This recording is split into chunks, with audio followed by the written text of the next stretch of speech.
Hello, in this video I want to show you how to fix the problem when you have stable internet connection, but you cannot open any website on OnePlus tab.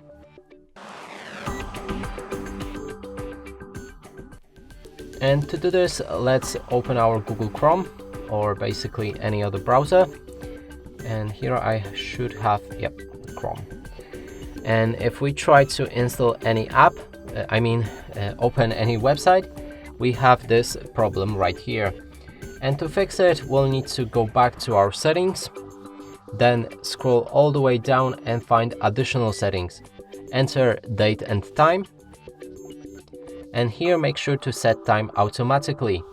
You can go back to Google Chrome, and right now if we refresh this page, it works fine. And that's it for this video. Hope you like it. Please consider subscribing to our channel, leave a like and a comment below.